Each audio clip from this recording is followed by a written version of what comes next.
Olá, nós estamos no curso Creio e Pratico. Estamos hoje no estudo de número 4, que espelha o credo dos apóstolos, e vamos falar hoje sobre a paternidade de Deus. Nós vimos no estudo anterior que a fé é o elemento imprescindível para se acreditar no ser de Deus, que exige daqueles que o buscam adoração em espírito e em verdade pela mediação de Jesus Cristo, pela sua obra, pelo seu sangue. Antes de mais nada, se você não é inscrito neste canal, faça sua inscrição, ative o sininho para que você possa ser avisado de futuras publicações. Note que a figura do pai numa sociedade antiga, bíblica, ela tem duas características específicas. Primeiro, o pai é aquele que governa como o seu chefe e a quem também ele exige o respeito e a autoridade absoluta sobre a família. Segundo, o pai tem a responsabilidade, não só o privilégio, mas também a responsabilidade de proteger, de sustentar e de ajudar os demais familiares. No Antigo Testamento, Deus tratava Israel como seu filho. Deus manda que Moisés vá falar então a Faraó e Deus lhe dá a seguinte ordem, Êxodo 4, 22, 23, Deus diz a ele, diga a Faraó, assim diz o Senhor, Israel é meu filho, meu primogênito, e eu digo a você, deixe o meu filho ir para que me adore. Deus está falando a Faraó, para que liberte o povo de Deus. Ele diz, Israel é o meu primogênito, né?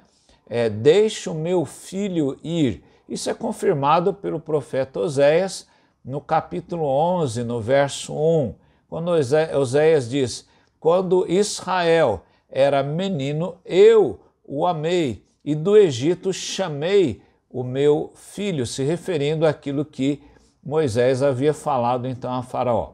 Em Isaías 63, no verso 16, isso também está no verso 64, Isaías diz aqui, mas tu és o nosso pai, Abraão não nos conhece e Israel não nos reconhece, mas tu, ó Senhor, és o nosso pai.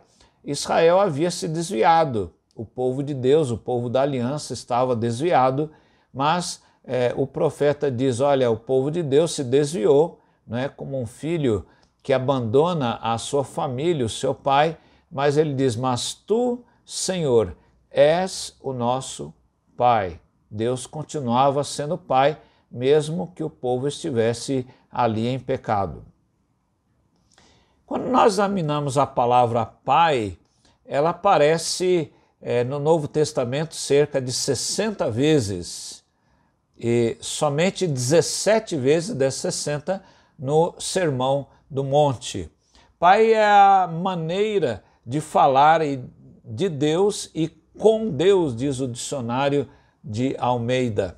Há duas palavras para pai no Novo Testamento, a palavra Abba e a palavra Pater, são as duas principais. A palavra Abba é uma palavra emprestada do aramaico, e é usada aqui no Novo Testamento e ocorre especificamente para nos dirigir então a Deus, né? Abba, pai, né? É a expressão mais usada. A palavra pater tem um sentido aí genérico, né? O pai de família, o pai de uma geração, né? O pai Abraão, é o sentido mais genérico, não no sentido mais pessoal de relacionamento. Isso é usado a palavra pai.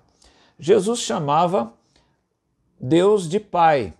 Veja aí em João 5,17, o próprio Jesus faz uma afirmação muito importante, mostrando o trabalho incessante de Deus pelos seus filhos. Ele diz, meu Pai trabalha até agora e eu trabalho também. Ele ensinou aos seus discípulos a orar quando eles pediram que Jesus ensinasse uma oração, E Jesus então ensinou esta oração conhecida como oração dominical. E a oração começa dizendo: Pai nosso que estás nos céus. Quando nós, Mateus 6, 9, né? Quando nós examinamos, por exemplo, uma das primeiras mulheres que foram ao sepulcro, Maria Madalena, não é? Ela encontra ali com Jesus e ela faz menção de querer que Jesus ficasse ali, que Jesus não fosse. Mas Jesus então diz a ela: não me detenha, porque ainda não subi para o meu Pai. Mas vá até meus irmãos e diga a eles: subo para meu Pai e o Pai de vocês, olha lá, e para que o meu Deus e o Deus de vocês. Então, olha lá, Jesus está particularizando o Pai, que é o Pai que está nos céus, esse Pai também dos discípulos dele, os 12 discípulos, e daqueles que creem também nele. Quando está em João 20, 17, quando nós examinamos o credo apostólico, ele começa dizendo: creio em Deus Pai. Misael Nascimento, no seu livro chamado Primeiros Passos do Discípulo, ele diz que há uma relação de paternidade de Deus, o Pai, para com Deus, o Filho. Daí Jesus Cristo ser chamado de Filho de Deus, diz ele. Ele afirma que o Pai é aquele que gera. Como tudo de Deus é eterno, podemos afirmar que Deus, o Filho, é eternamente gerado por Deus, o Pai. Usando a terminologia bíblica, diz ele, o Filho é o único gerado. Por isso que a Bíblia usa a expressão, em alguns textos, o unigênito de Deus, ou unigênito. Hermes Steinmeier, no seu livro Eu Creio, uma boa exposição do credo, ele mostra que a paternidade de Deus ela é entendida como um ato intenso de amor para com a humanidade que está decaída, está depravada totalmente pelo pecado trazido pelos primeiros pais, Adão e Eva. E a única maneira das pessoas serem filhos de Deus, que é Pai, não é simplesmente pelo nascimento natural, mas pelo novo nascimento. Em João 1, 12 e 13, o evangelista diz: mas a todos quantos o receberam, deu-lhes o poder ou posição de serem feitos filhos de Deus, a saber, aos que creem no seu nome, os quais, olha aí, os quais não nasceram do sangue, nem da vontade da carne, nem da vontade do homem, mas de Deus. Veja como Jesus disse a Nicodemos, que esse nascimento não é natural, mas o nascimento é espiritual.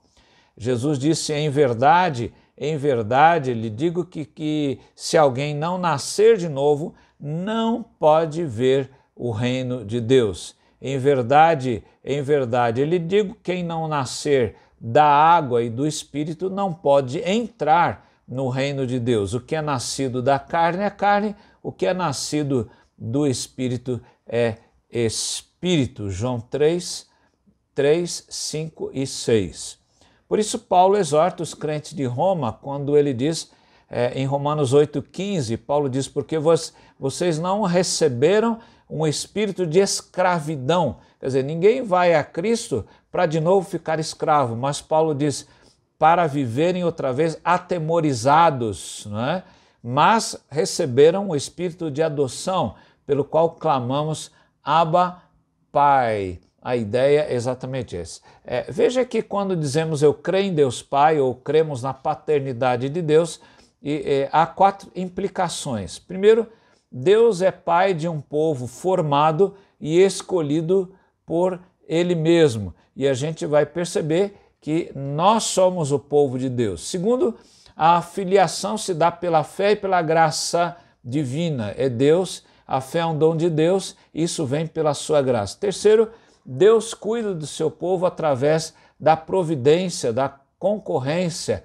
Todas as coisas cooperam para o bem daqueles que amam a Deus. E quarto, a filiação dos que creem implica em um viver santo, um viver segundo os padrões de Deus. Agora você pode já dizer: eu creio em Deus Pai, ou você crê na paternidade de Deus. Que Deus abençoe a sua vida, que Deus abençoe a sua casa. E agora você pode chamar a Deus pelo doce nome de Pai. Que Deus o abençoe. Amém.